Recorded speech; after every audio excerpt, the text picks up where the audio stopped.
Essentiel, le rendez-vous culture de RCJ, Histoire avec Annette Viviorca. En souvenir de tous les juifs qui furent assassinés parce que juifs, les membres de ma famille, les habitants de Barnef, Baranov, mon shtetl natal de Galicie, les millions de martyrs de toutes les communes, de toutes les communautés anéanties. En souvenir de ce frère tzigane inconnu et des siens, ces libres natures d'artistes qui, marchant avec les juifs vers les chambres à gaz, leur adressent ces mots « On écrira sur vous, mais qui se souviendra de nous ?» et à tous nos frères humains victimes de la catastrophe. Que leur mémoire soit bénie. Ces mots figurent en dédicace de l'ouvrage que Ernst Fenster consacre aux artistes martyrs, c'est-à-dire aux artistes qui sont morts ou qui ont été assassinés pendant la Seconde Guerre mondiale. Pour parler de Ernst Fenster, Pascale Samuel est conservatrice, c'est comme ça qu'on dit, conservatrice du patrimoine. Elle a en charge, hommage au Musée d'art et d'histoire du judaïsme, les collections d'art contemporain, moderne et contemporain. Et elle est la commissaire de deux expositions qui sont en lien l'une et l'autre. Une exposition sur Ernst Fenster et qui s'appelle Ernst Fenster et le shtetl perdu de Montparnasse, et une exposition qui est consacrée à des peintres plus connus que ceux qui sont dans l'exposition Fenster, qui est intitulée Chagall, Modigliani, Soutine, Paris pour école, 1905-1940.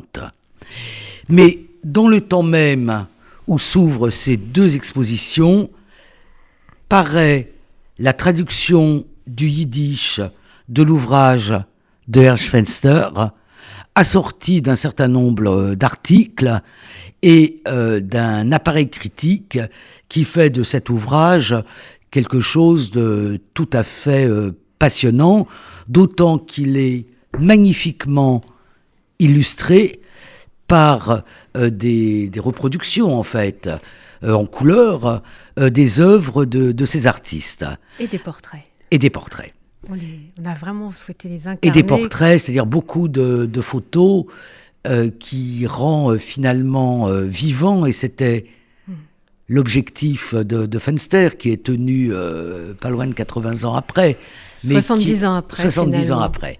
Voilà. Alors ma première question... 70 ans, 51, 2021. 2021. Ma première question, c'est qui est Ernst Fenster ? Alors, Ernst Fenster, né à Baranov, il le dit dans son introduction, Baranov, petit shtetl de Galicie, donc dans l'Empire austro-hongrois, ce qui va devenir ensuite la Pologne. Il est né en 1892. Il arrivera ensuite... Alors, ce qui est peut-être intéressant, parce que les recherches nous ont amené à apprendre que, par exemple, son père était chauffeur, ce qui n'est pas neutre dans, finalement, la carrière qui va être celle d'Ernst Fenster. Donc, il quitte... il fait des études à Vienne, et puis... il décide de venir à Paris, de compléter sa formation, de devenir professeur de français. C'est intéressant. Donc, il maîtrise, on sait qu'il est polyglotte, qu'il maîtrise à la fois le polonais, l'allemand, le français. Et il monte, avant d'arriver en France, d'ailleurs, il a monté jeune un club un club du yiddishit. Donc, il est extrêmement déjà attaché tout jeune à l'utilisation du yiddish comme langue artistique. Il va la défendre toute sa vie ensuite comme journaliste. Il arrive à Paris en 1922, d'abord donc pour poursuivre sa formation. Il va finalement y rester.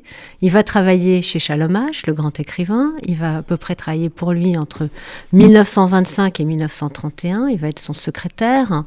Et je pense que c'est probablement là qu'il va rencontrer tout le réseau juif intellectuel du Paris de ces années 20. C'est là également, je pense qu'il va rencontrer beaucoup d'artistes, puisque Chalomach aussi est collectionneur. Et puis, il va travailler donc pour la presse yiddish. Pour faire court, arrive la guerre. Lui va passer en zone libre. Il va être interné au camp de Mauriac. Il va y passer 1 an et demi. Il y a une succession de camps dans le centre de la France.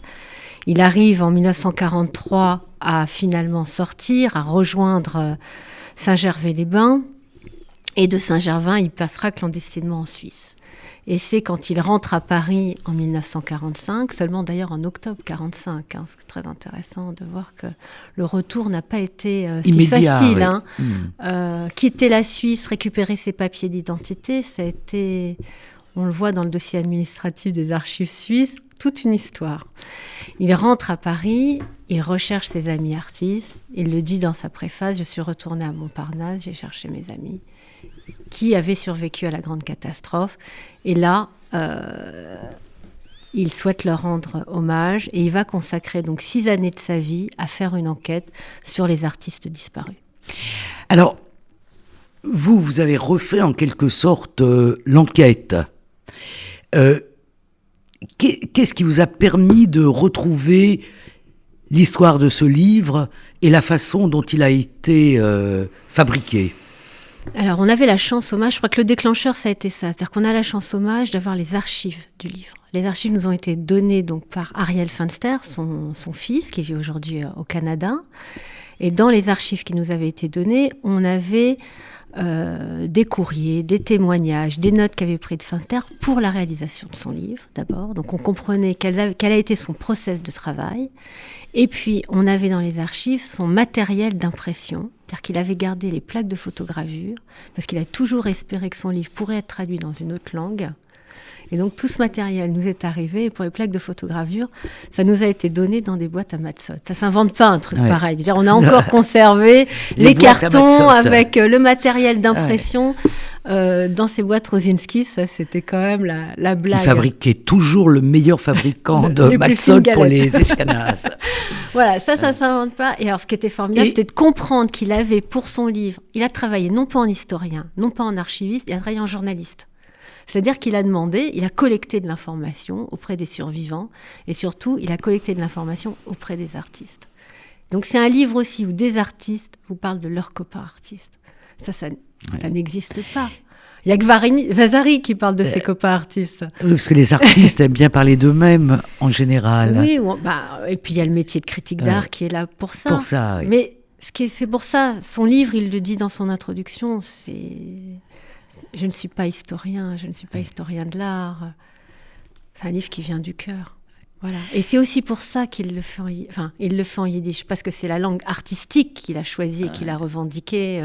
Alors tout ce matériel, une partie de ce matériel est exposé au hommage avec la machine à écrire aussi. Alors on a un peu. Vous avez un peu triché. Annette, j'avoue, on a. Alors, mais vous avez quand même une machine avec. Alors on présente le process. Et alors le process, là, moi j'adore, c'est que on n'a pas Internet. Nous, on a travaillé aujourd'hui avec les bases de données, avec Internet. Ouais. Lui, je pense qu'à la base de tout ce travail, il y a un petit carnet d'adresses. Et ce petit carnet d'adresses, c'est le monde yiddish de l'après-guerre. Donc c'est Paris, New York, Buenos Aires, et c'est 400 entrées. Enfin, rien que d'en parler, moi j'ai la chair de poule. On l'a numérisé, il est visible dans la vitrine. Ce que j'adorerais, c'est qu'on vienne me dire « Ah tiens, c'est mon grand-père. Ah tiens, c'est ma grand-mère. » Voilà, donc ça dessine une cartographie mentale, je trouve, du monde juif. Et je crois qu'il reste, d'après... Nous n'en avons pas d'autres de carnet d'adresses des années 50, comme ça, vraiment de la sortie d'après-guerre. La Maison de la Culture Yiddish ne semble pas non plus en avoir d'autres. Donc je trouve qu'à partir de ce carnet d'adresses, on pourrait imaginer aussi plein de projets. C'est le début, c'est le commencement. On va continuer sur les sources. Donc d'un côté... vous avez tout le making of, on dirait, du livre qui est chez vous, hommage. Oui. Mais d'un autre côté, il y a aussi d'autres archives. Alors voilà, les archives ont été séparées en deux à la disparition de Vivienne, la fille aînée d'Herschfenster. Donc une partie hommage et une partie à la Maison de la Culture Yiddish. Alors comment s'est fait la séparation entre les archives ? L'hommage a plutôt eu le matériel lié au livre. Et le reste des archives plus générales sur Fenster se trouve à la Maison de la Culture Yiddish. Mais cette séparation, elle s'est faite un peu dans l'urgence. Donc c'était très intéressant de reprendre toute la matière et d'aller rechercher à la Maison de la Culture Yiddish qui pouvait être des compléments à ce que nous avions en Mage. Parce que je crois que la Maison de la Culture Yiddish vous a permis de disposer au Mage pendant toute cette période que nous avons traversée, qui a été une période compliquée, de ces archives qui ont maintenant réintégré la Maison de la Culture Yiddish. Exactement. Et dans cet ouvrage, il y a un texte de Judith Lindenberg qui parle à propos de ce livre, de livre du souvenir, c'est-à-dire ces livres qui ont été écrits collectivement. Donc il y a des différences, c'est pas collectivement, c'est un livre singulier, mais c'est quand même un livre collectif, dans une histoire, puisque il a demandé. Donc on peut dire que c'est lui qui a été le maître d'œuvre, mais que les dizaines et des dizaines et des dizaines de gens qu'il a contactés ont coopéré à cette écriture. Il y a eu coopération, mais dans les notes que l'on voit, entre le témoignage qui a pu être fait, par exemple, on a un témoignage d'Aberdam sur Alfred Slotky, et on a le premier feuillet de texte de Fenster sur Slotky. Il y a une marge d'écriture très importante. Très importante. Donc oui. il est journaliste, il réécrit. Alors il réécrit, il complète, il va chercher d'autres sources. Par exemple sur Soutine, il s'est aussi beaucoup appuyé sur les textes de Waldemar Georges.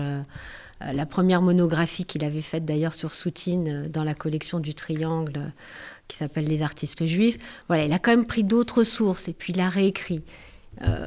Donc c'est effectivement, ça s'inscrit dans le contexte de ces livres du souvenir, mais ça reste une œuvre singulière. Et je pense que c'est aussi une œuvre singulière parce qu'on est frappé quand on voit le livre original. Et puis là maintenant sa traduction, c'est quand même un livre d'art. C'est-à-dire qu'il a voulu faire un beau livre.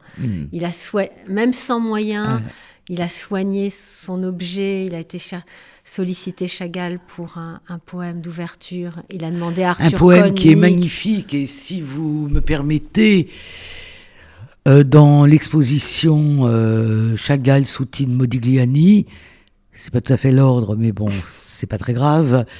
La dernière salle qui fait finalement presque un pont entre l'exposition, vous connaissez mieux que ça, parce que vous êtes la commissaire des deux expositions, le poème de Chagall est lu par Michel Slotowski en deux langues, c'est-à-dire en français.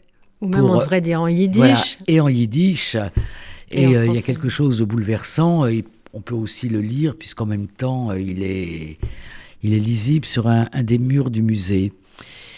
Ça m'incite, puisque vous évoquez Soutine, ça m'incite à vous poser une question. Quand on lit les 84 notices qui sont de consistance très différente, certaines ont plusieurs pages, sont assorties d'un texte, soit un texte nécrologique, soit un texte de témoignage, soit un texte d'exposition. Et puis vous en avez d'autres qui ont quelques lignes et où Fenster dit j'ai pas réussi à en savoir plus. Et puis, je retourne à Soutine, et puis dans ces 84 artistes, tous n'ont pas été assassinés par les nazis. Un certain nombre d'entre eux sont morts en France. Un certain nombre d'ailleurs de la tuberculose, qui était quand même une maladie. Voilà. Est-ce que vous pouvez expliquer pourquoi Fenster met ces artistes morts aussi dans un... Alors, oui, nos artistes martyrs, ceux qui sont morts parce que juifs, il le dit très bien dans son introduction. Alors Soutine, en effet, est malade, il a un ulcère, et finalement, pendant cette guerre, il se soigne mal, voire il ne se soigne pas. Et le temps d'arriver à l'hôpital, il veut éviter les barrages à l'entrée de Paris, donc le taxi qu'il a emprunté... mais beaucoup plus longtemps qu'il aurait dû le faire pour rejoindre Paris, et donc il n'est on peut penser, pas soigné à temps. Non pas que Soutine aurait vécu centenaire, parce qu'il était quand même bien malade depuis de nombreuses années, mais disons que sa fin de vie a peut-être été aussi écourtée par les conditions de la guerre. Puis c'est un être tourmenté, inquiet. Donc depuis 1940, la vie de Soutine est plus compliquée encore, et il souffre encore davantage de cet ulcère qui lui déchire les entrailles depuis déjà plusieurs années. Le premier par ordre alphabétique, si je ne m'abuse, non, c'est pas le premier par ordre alphabétique, je dis des sottises, mais un quand même des premiers, lui aussi est mort en 40, avant même l'occupation de la France, Bierzynski. Oui, mais je pense qu'aussi, ça rejoint un trait de son caractère. Il est très inclusif, il a envie d'exclure personne. Il veut se rappeler. Et c'est vrai que quand on regarde attentivement, on voit que y a la majorité, c'est effectivement le shtetl juif de Montparnasse, mais on aura l'occasion d'évoquer, certains sont, ou certaines, à l'extérieur du shtetl.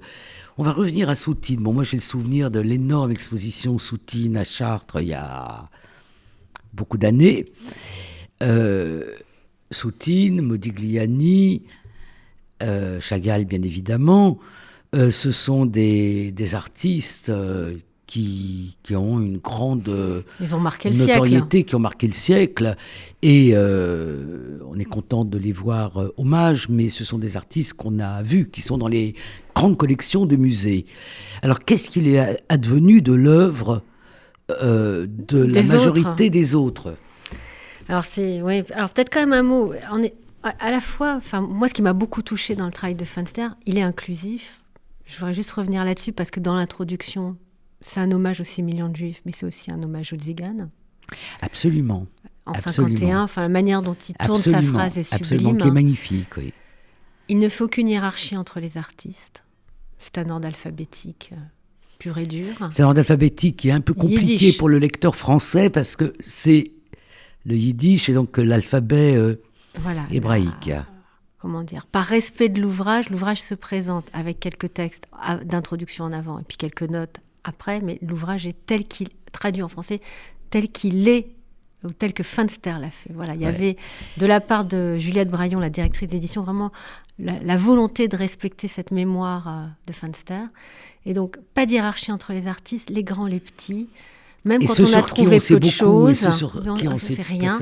Et ce qui est très beau, c'est on sent dans son texte d'introduction, il a conscience de la place de l'artiste dans la société. L'artiste, c'est celui qui doit faire une œuvre, qui doit laisser derrière lui une œuvre. Certains ont eu l'opportunité de faire œuvre, Soutine nous laisse une œuvre. D'autres auraient dû être des artistes, peut-être des grands artistes. L'histoire les a emportés, ils n'ont pas eu le temps de faire œuvre. Mais on sent que Fenster, ça le déchire. Ont fait œuvre et il ne reste rien de cette œuvre. Voilà, et les ateliers ont été détruits. Alors on pense bien sûr à Freundlich. Il consacre un très beau chapitre à Freundlich. Qui a une belle exposition, je ne sais pas si elle est malheureusement encore ouverte, mais qui terminée. Et on peut s'interroger, effectivement. Freundlich, artiste allemand, arrivé à Paris avant 1910, a été au bateau Lavoir, a été proche de Picasso et un des pionniers, et aujourd'hui reconnu comme un pionnier de l'art abstrait. Or, il a fallu, là aussi, attendre 70 ans pour qu'en France, on se rende compte de la place d'Otto Freundlich. Et je pense qu'à ça, il y a quand même 2 facteurs qu'on doit prendre en considération. Il a été déporté. Et puis, une grande partie de son œuvre a été détruite d'ailleurs plus en Allemagne qu'en France, puisque tout ce qu'il avait laissé... C'était de l'art dégénéré. C'était de l'art dégénéré, et sa propre sculpture faisait la couverture du catalogue de l'exposition de l'art dégénéré. Donc, il a été... On l'avait dans le viseur, si je puis dire. Et... Peut-être que pour les auditeurs, surtout si par chance vous êtes des auditeurs jeunes, art dégénéré, c'est pas nous qui parlons d'art dégénéré, c'est comme ça que les nazis ont appelé tout ce mouvement artistique si novateur du XXe siècle. Tout à fait. Voilà, donc c'est effectivement intéressant d'essayer de croiser cette absence de visibilité de certains artistes et de lier ça à leur déportation, au pillage des ateliers, à la destruction de leurs œuvres. Et j'ai envie de dire aussi à la destruction de leur famille, parce qu'une des chances de Fenster, c'est que sa fille et son fils ont préservé Et sa femme. Et sa femme ont préservé, alors que pour certains d'entre eux, il n'y a plus personne pour s'occuper de l'œuvre. Et quand il n'y a personne pour s'occuper de l'œuvre, si l'œuvre n'est pas déjà bien inscrite, ça devient très, très compliqué. Alors, on va rester quelques minutes encore sur l'œuvre. Comment vous voyez votre rôle ? Alors, le vôtre et celui du Mage, globalement l'équipe, pour continuer finalement l'œuvre de Fenster et préserver ce que vous pouvez préserver, ou retrouver en matière d'art. Là, je parle des œuvres de ces artistes. Alors peut-être juste un mot sur le travail d'équipe, c'est-à-dire que la traduction de ce livre, effectivement, est partie du travail de recherche sur Paris pour école, où en travaillant sur ce sujet, j'ai découvert, moi qui arrivais au Mage depuis très peu de temps, j'ai découvert ce poème de Chagall sublime, et puis en tirant le fil, j'ai compris qu'il y avait tout un monde derrière, qu'il y avait tout un livre, tout un monde, d'ailleurs qui m'était difficilement accessible, puisque moi je ne parle pas le yiddish. Et donc avec Juliette Braillon, responsable des éditions, et Judith Lindenberg, responsable des archives. Judith Lindenberg, il faut dire que c'est une bonne yiddishiste. Exactement. Voilà. Et qu'elle est aux archives, au centre de documentation. Voilà. Oui. Et puis à laquelle je joins Rachel Koskas qui travaille avec elle. On a donc ressorti l'ensemble des archives. Et donc c'est ces archives qui viennent nourrir nos projets d'exposition. Qui viennent nourrir ce projet d'exposition. Et c'est vrai que dans nos métiers, ça a été un moment pour nous toutes merveilleux de se replonger et de se nourrir, parce qu'on a toutes entendu le murmure de Fenster. Voilà, c'est rare qu'on puisse faire. C'est une exposition qui n'est pas une exposition Beaux-Arts, l'exposition Erchanter, le shtetl des artistes de Montparnasse, parce qu'elle est bien plus que ça. Voilà, elle s'est nourrie de tout ce qui était là finalement, qui avait été indexé, répertorié par Rachel, mis en ligne, mais qu'on n'avait finalement pas exploité dans la mesure où on n'avait pas tout mis bout à bout et compris l'articulation des documents. Ouais. Mais Pascale Samuel, je vais reposer ma question, parce que vous n'avez pas tout à fait répondu, qui est, vous faites réémerger tout un monde qui est à la fois un monde... j'ai envie de dire sociologique, qui est ces juifs pour la plupart immigrés, pour la plupart vivant dans la misère, et dont la vie a été dédiée à leur œuvre. Est-ce que vous avez des projets pour les œuvres de ces artistes ? Alors, tout d'abord, ça a été des projets d'acquisition. Oui. C'est-à-dire que depuis qu'on travaille sur ce sujet des artistes de l'École de Paris et des artistes du livre de Fenster, on a eu l'occasion de faire des acquisitions. Par exemple, on a c'est des hasards incroyables, des coïncidences merveilleuses, et passé en vente publique il y a quelques mois, le tableau qui a été reproduit dans le Fenster d'Ari Arkady Lotchakov, un artiste dont aucune d'entre nous n'avait entendu parler, qui n'avait finalement plus laissé de traces. Alors évidemment, quand on recherche, on le retrouve, salon des indépendants, salon d'automne, exposition dans des galeries, et puis après la guerre, pas de famille, plus rien. Silence radio. L'œuvre ne vaut rien, donc elle n'est pas revendue, les familles, les personnes qui en avaient, les gars. L'œuvre sort, et c'est pas n'importe quelle œuvre qui sort, parce que je ne l'aurais peut-être même pas vu. C'est que c'est le tableau reproduit en noir et blanc dans le Fenster, qui n'était jamais passé en vente publique. Donc ça, c'est génial. Et il est dans l'exposition. Il est dans l'exposition. Je vais retourner pour la 3e fois. Et il représente le poète David Knut, qui est Knut, qui est un des grands personnages de la communauté juive et de la résistance juive, de l'armée juive. Des projets d'acquisition. Ah oui, donc je vois lequel. Voilà. Des projets d'acquisition. Ça nous permet également d'avoir des dons qui nous sont proposés d'artistes qui sont dans le livre. Et ça, c'est merveilleux, parce que c'est des acquisitions qui viennent à nous suite au travail qui a été réalisé. Vous pouvez nous donner des exemples? C'est en cours. Voilà, c'est en cours tant que les choses ne sont pas rentrées. Vous savez que les procédures d'acquisition dans les musées sont un peu longues. Nous sommes au musée de France, on doit passer, on doit demander les autorisations au service de l'État. Donc, c'est un long processus. D'ailleurs, c'est la semaine prochaine que je dois passer en commission. Donc voilà. Et puis surtout, moi, ce que j'espère, c'est qu'avec ce livre, il y a des jeunes chercheurs, des jeunes étudiants qui vont s'en saisir et qui vont aller chercher plus loin encore. C'est vraiment une mine. On voit 1000 sujets. Au moins 84. Exemple, 84 sujets. Donc les monographies, bien évidemment. Mais par exemple, beaucoup de ces artistes qui, à mon avis, ont été russes, ont été internés apparemment au camp de Compiègne, où ils ont beaucoup dessiné. Donc, y a tous ces dessins du camp de Compiègne. David Brennan, voilà, oui. Andram Berlin, Jacques Godko. Voilà, et des petites des études de groupe. Enfin, il y a 1000 sujets. Donc ça, c'est un appel. Je ne sais pas si beaucoup d'universitaires en histoire sociale, en histoire de l'art écoutent RCJ, mais vraiment, il faut donner ça peut donner des sujets aux étudiants. On va faire un tout petit pas de côté, parce qu'il y a une artiste qui ne figure pas dans ce livre, mais qui appartient au même groupe, tout simplement parce qu'elle n'est pas décédée pendant la guerre, ce qui n'a pas empêché sa vie d'être une vie très tragique. Et je crois que vous faites une exposition qui lui est dédiée. Alors, on parle d'Esther Karp. Absolument, vous avez deviné. Oui, voilà. Alors, c'est marrant parce que on cherche, mais aussi on a un peu parfois l'impression que c'est un peu les artistes qui nous trouvent. C'est-à-dire qu'Esther Karp, effectivement, n'est pas dans le livre de Fenster. Néanmoins, c'est une artiste active à Paris dans l'entre-deux-guerres. Elle passe une partie de la guerre en hôpital psychiatrique. C'est pour ça, d'ailleurs, je pense qu'elle arrive à échapper à son... Elle n'est pas arrêtée. Elle survit et puis elle continue de peindre après-guerre. Mais bon, les difficultés psychiatriques qu'elle rencontre vont l'amener de nouveau à être hospitalisée, et là pour un temps long, très long cette fois, jusqu'à son décès. Effectivement, on la retrouve dans les archives d'Archfenster. C'est ça qui est aussi très joli, c'est qu'elle était dans son carnet d'adresses et que dans la collection de la famille Fenster, aujourd'hui conservée à Montréal chez Ariel, il y a des œuvres anciennes d'Esther Karp. Voilà. Et puis, des hasards, parce qu'il n'y a pas d'autre mot, on nous a donné récemment une petite boîte à chaussures qui contient une partie des archives d'Esther Karp. Qui sont des correspondances. Sont des correspondances en yiddish, mais aussi des factures, mais aussi sa paperasse administrative avec les impôts. Elle n'avait pas l'air d'y prêter trop attention, tout était conservé, gardé. Elle avait une phobie administrative, faut croire, voilà. Oui. Et puis quelques photographies également qu'avait fait Marc Vaux, qui était le grand photographe de Montparnasse.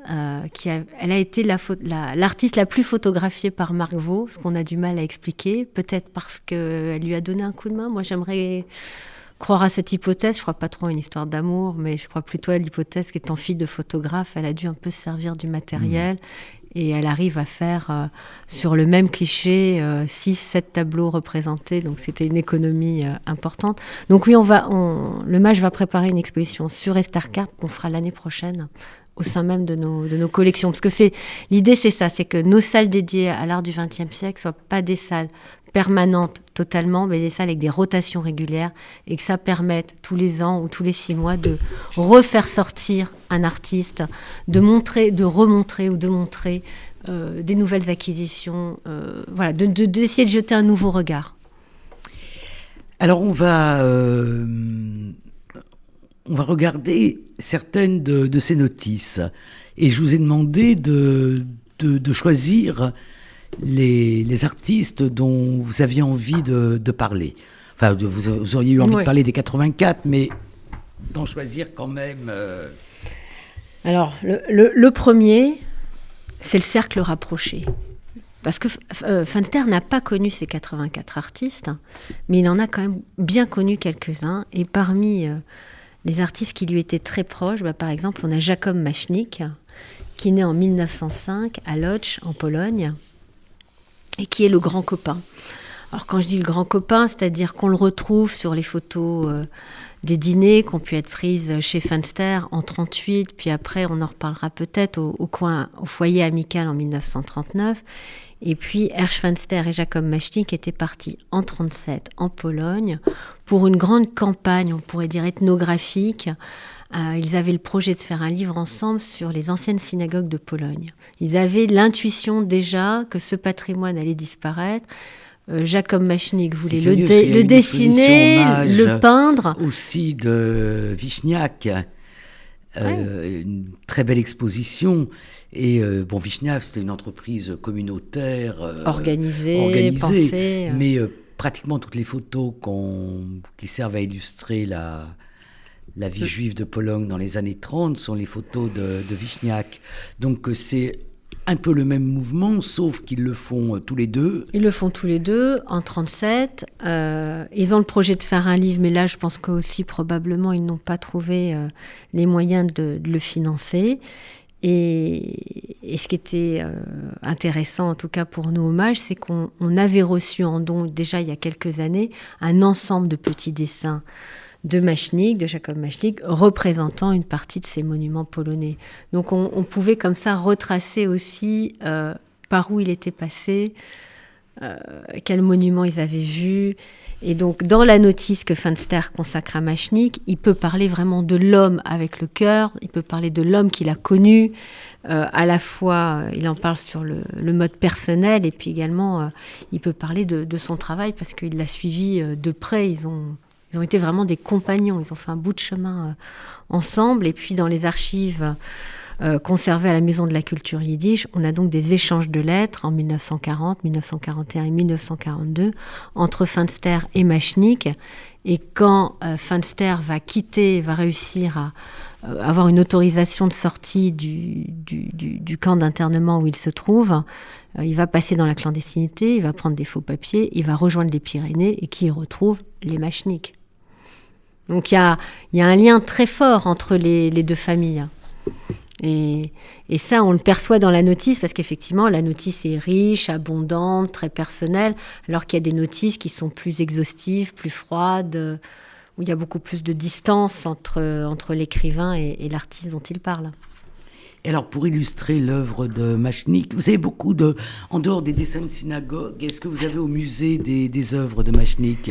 Alors, ce qui est très beau, c'est que Maśnik a un petit-neveu, Samson Moon, qui peut-être nous écoutera. Samson Moon vit en Californie, et il a dédié ses 20 ou 30 dernières années à rechercher les œuvres de son oncle. C'est un professeur de médecine à UCLA, à la grande université de Californie, de Los Angeles. Mais son temps libre, il le passe à rechercher les œuvres de son oncle et à faire un site internet.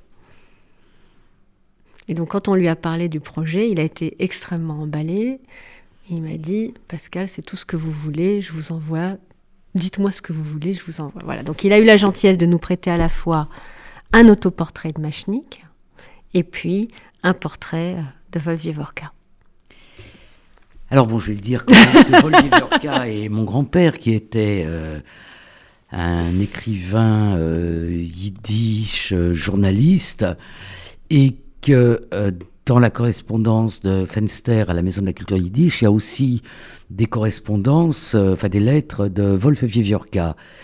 Et effectivement, leurs routes se sont croisées. Ce portrait, je suis un peu ému, c'est un portrait qui est tellement bouleversant. Et puis on ne peut pas s'empêcher, quand c'est sa famille, de retrouver le front de mon frère aîné, de retrouver des signes physiques de la famille. Mais en même temps, Maśnik se retrouve à Montauban ou à Toulouse, 40-41, avec Wolf-Jeworka. Et à mon avis, après la rencontre à Sarp, dans les Pyrénées, il fait ce qu'ont fait beaucoup de juifs, immigrés ou pas immigrés. Il se retrouve à Nice, dans la zone italienne. Il habitait boulevard de la Madeleine à Nice. Et Maśnik et Wolf-Jeworka et Rosa Jeworka et la femme de Maśnik et la fille et le gendre de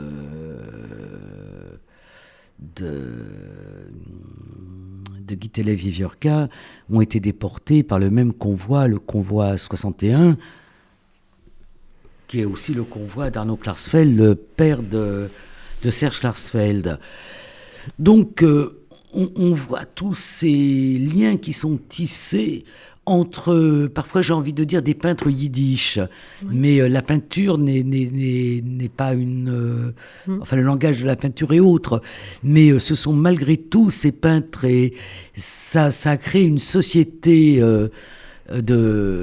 d'artistes, d'intellectuels, d'auteurs excessivement précaires, qui ont tous vécu.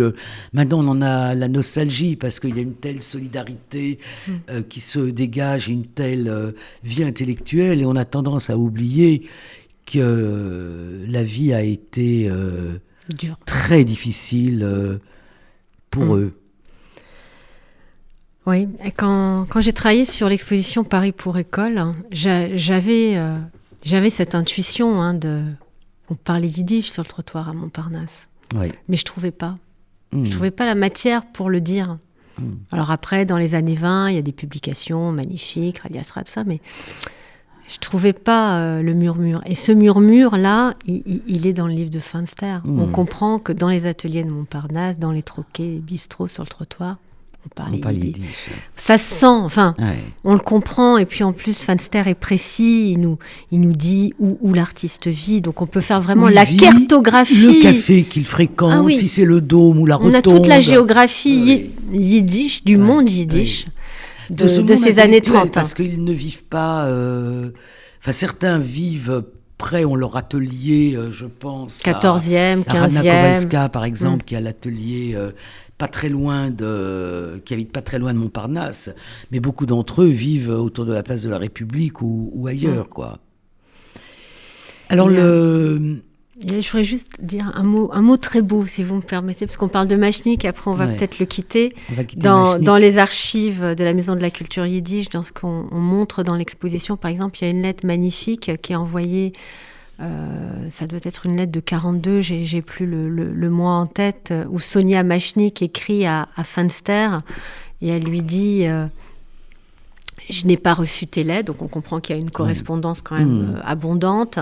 J'ai pas reçu tes dernières lettres, c'est probablement parce que tu m'as écrit en yiddish. Il faut arrêter de s'écrire en yiddish, même si le yiddish, dit-elle un peu plus loin, c'est la langue à la fois dans laquelle nous avons chanté, nous avons aimé et nous avons pleuré. Voilà. Quand on lit ça, voilà, chez Sonia, sa lettre est tellement bien tournée en français, magnifique. Sonia Machnik était couturière, c'est superbe. J'ai l'impression que cette lettre, elle dit tout, parce qu'on comprend aussi que Fenster continuait d'écrire en pleine guerre en yiddish à ses copains. Absolument, oui. Ça les a pas arrêtés. Voilà, les lettres qu'il échange avec Wolf sont des lettres en yiddish. Maintenant, Wolf aurait eu du mal à écrire autrement qu'en yiddish. Il y a certains pour qui ça a été un choix, donc pour Fenster c'était un choix, mais pour d'autres c'était, j'ai envie de dire, une pesanteur sociologique, et un choix aussi, parce qu'ils ont tous eu l'amour de cette langue et l'amour de cette culture. Et curieusement, alors il y a encore beaucoup je crois qu'il y a là aussi, pour les étudiants à venir et les chercheurs, il y a des territoires entiers à étudier, mais dans les archives d'artistes, il y a encore, je pense, beaucoup de choses en yiddish qui n'ont pas été vraiment ni indexées, ni étudiées, parce qu'on a un peu mis ça de côté en se disant ça c'est perso, c'est l'intime, c'est la sphère de l'intime, ça ne s'étudie pas, ça ne se numérise pas. Et là, je pense qu'on va trouver beaucoup de choses. Voilà, on s'intéresse, aujourd'hui l'histoire, les historiens s'intéressent beaucoup aux émotions, à l'intime. Il y a quelque chose qui a changé aussi dans les objets d'histoire. Voilà, donc là je pense qu'il y a encore de quoi travailler, il y a encore de quoi chercher, il y a des belles découvertes à venir. Alors si on veut pouvoir parler d'un ou peut-être de deux autres artistes, il faut qu'on avance un petit peu. Alors l'autre artiste, moi, qui m'a beaucoup marqué en travaillant sur les artistes du livre, c'est Jeanne Lévy. D'abord, c'est une femme. Elle naît en France, parce qu'on l'a pas dit, mais c'est vrai que ces artistes sont majoritairement nés à l'étranger, mais on a quand même des artistes nés en France. En fait, quand on regarde ça aussi, les parcours, mais il y a une carte dans l'exposition, ils passent tous par les académies, Saint-Pétersbourg, Vienne, Berlin, Munich. Voilà, Munich, c'est-à-dire qu'ils ont tous un bon bagage. Un petit périple européen avant de se fixer à Paris. La plupart sont nés à la fin 1880, du 19e, voilà. 80, 90. Donc ils sont de la même génération que Fenster, c'est intéressant aussi. Et s'installent à Paris après la Grande Guerre, au début des années 20, en gros, pour la plupart d'entre eux. Alors, dans les 22, livres de Fenster, il y en a beaucoup, effectivement, qui arrivent dans les années 20. Après, on a aussi beaucoup d'artistes dans Paris pour école. Ça a été d'ailleurs mon corpus de travail qui s'installe à Paris avant la Première Guerre. Avant la Première Guerre. Voilà. Et Jeanne Lévy, c'est, on pourrait presque dire, une Française de souche, une Israélite. Pas le shtetl de Montparnasse. Oui, alors Mais très israélite, particulière. peut-être pas, parce que je pense que ses parents, à elle, sont arrivés en France venant d'Allemagne, il me semble. Et alors, Jeanne Lévy, alors, on la connaît quand on entend... en dehors du livre, si vous voulez, parce qu'elle a été peinte sur céramique à la manufacture de Sèvres. Donc à Sèvres, parfaitement représentée, indexée. On a même son dossier administratif. On sait quand après les lois anti-juives, elle a dû donc cesser ses activités. Elle a été même, comment on appelle ça, réintégrée après sa mort dans l'administration. Enfin, il y a tout un dossier administratif qui la concerne. Mais à travers le livre, on a pu découvrir ce que moi j'ignorais complètement, c'est-à-dire son travail de peintre. Au-delà de la peinture sur céramique. Et puis, donc, dans le livre de Fenster, il avait mis un dessin très émouvant, qui est un dessin qu'elle a fait de la synagogue de Worms, un pastel qu'elle fait en 1922. Et évidemment, il nous touche, pour ceux qui verront l'exposition, à double titre. D'abord parce que c'est un bâtiment qui va être détruit par les nazis. Donc, quand Fenster reproduit ce dessin, il sait qu'il montre quelque chose qui n'existe plus. Là aussi, il souligne la disparition. Et puis, ce pastel représente des personnages sur la placette devant la synagogue. Un jour de pluie, donc il y a des effets de reflets dans l'eau, une absence de visage, et il y a quelque chose de très fantomatique, comme une foule comme ça qui se dirige, qui est un peu flottante, en lévitation, et qui arrive à la synagogue de Worms. Donc c'est vrai que c'est une œuvre très, très, très touchante. Ouais. Et puis alors, Jeanne Lévy... La différence entre le livre de Fenster et le nouveau Fenster, c'est que le premier Fenster, c'est que du noir et blanc. Exactement. Voilà. Et là, vous avez retrouvé... ça, c'est la collection familiale d'Ariel Fenster. Vous avez retrouvé... Voilà, c'est la collection familiale. Et alors là aussi, il y a une petite histoire amusante. C'est donc Ariel est au Canada. Il y a une partie des œuvres de son papa donc, qui l'ont accompagné au Canada. Et puis il y a des choses qu'il a laissées derrière lui, qu'il a confiées à une amie d'enfance qui vit toujours à Paris. Et il y a fort longtemps, un carton à dessin était resté chez cette amie. Plus personne ne pensait à ce carton à dessin. Et au mois d'août, Ariel Fenster m'appelle. Il me dit, j'ai mon amie, Jocelyne. Il y a eu une fuite d'eau chez elle. Elle a retrouvé un carton à dessin qu'on a laissé chez elle il y a 20 ans. Il faudrait que tu ailles voir ce qu'il y a dans ce carton à dessin. Et dans ce carton à dessin, il n'y avait que des petits chefs-d'œuvre. Il y avait les dessins de Jeanne Lévy, les dessins de Brénin sur le camp de Compiègne, des dessins de Godko sur le camp de Compiègne. Il y avait que des merveilles. Beaucoup de tout dessins en 20 ans. Hein, Jocelyne se souvenait plus du tout que ce carton à dessin était resté parce qu'on était trop chargé pour le mettre dans la valise. Elle l'avait mis entre deux bibliothèques. Il y avait eu le dégât des eaux. Du coup, on avait déménagé toute la bibliothèque. Et là, elle était retombée sur ce carton à dessin qui arrivait à pic parce que elle aurait ressorti ce carton à dessin maintenant. C'était trop tard. C'était trop tard. Voilà. Alors que là, on a pu exploiter à la fois les dessins pour l'exposition et puis pour la publication. Alors c'est vrai quand on lit la notice, il y a quelque chose de singulier parce qu'elle est d'une famille qui reste attachée aux traditions. Elle est sioniste et elle fait même un voyage en Palestine. Et elle peint ou elle dessine en Palestine. Et puis, c'est pas la seule femme qui fait de la céramque. Il y a une autre femme dans votre catalogue. Oui, Ernadem aussi qui elle aussi avait une certaine notoriété. Donc, c'est intéressant de voir des femmes parce que pour les autres, l'hommage aux femmes, c'est parce que les femmes ont soutenu leur mari. Dans beaucoup de notices, ce qui était le cas de la compagne de Machnik. De Machnik et de et Wolf, même de Fenster. Parce que sans sa femme et de Fenster, sans leurs épouses, ils seraient littéralement morts de faim. Et alors, on n'aura pas le temps de faire autre chose que de parler encore un peu de Jeanne Lévy, parce qu'on me fait signe qu'il reste quelques minutes.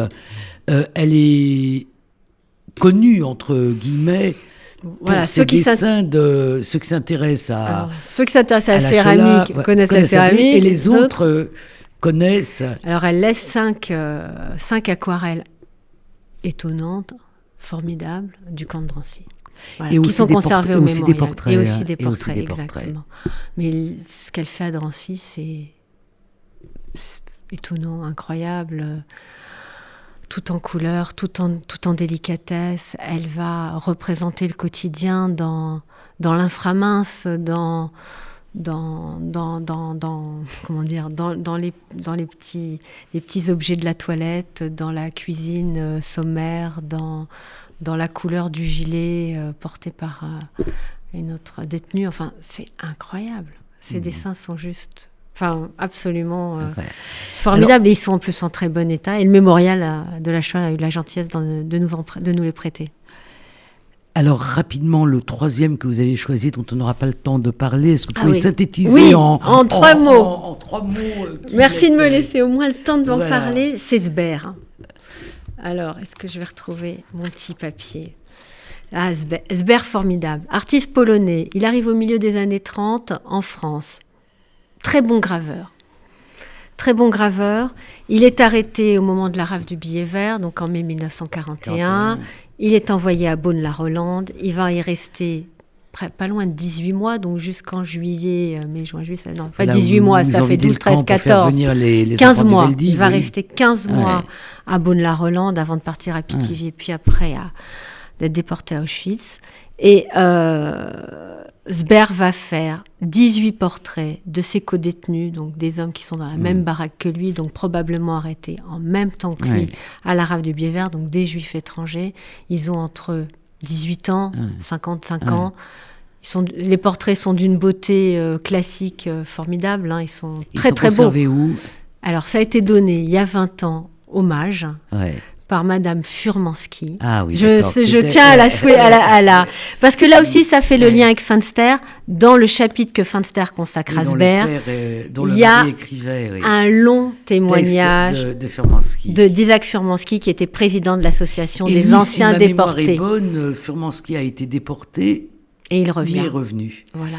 On va être obligé d'arrêter parce que je voudrais quand même rappeler cette exposition bicéphale avec d'un côté Chagall, Modigliani, Soutine et quelques autres, et l'exposition de sur Fenster avec les documents, avec quelques photos, avec quelques des œuvres, pas 84, qu'on n'a jamais vues à Paris, et aussi rappeler le livre qu'on doit à Pascal Samuel, mais aussi à Juliette Braillon, qui est la directrice d'édition de ce livre, à Judith Lindenberg, Natalia Krinika, de la Maison de la Culture, et aux traductions d'Evelyne Grimbert et Nadia Dehan-Rothschild. Et ce livre s'appelle donc Hirschfenster, Nos artistes martyrs, et c'est publié par Azan et par le Mage Musée. Et vraiment, allez voir l'exposition. On peut de nouveau aller dans les musées. Donc, il faut vraiment le faire. Merci Pascal. Samuel. Merci beaucoup. Au revoir.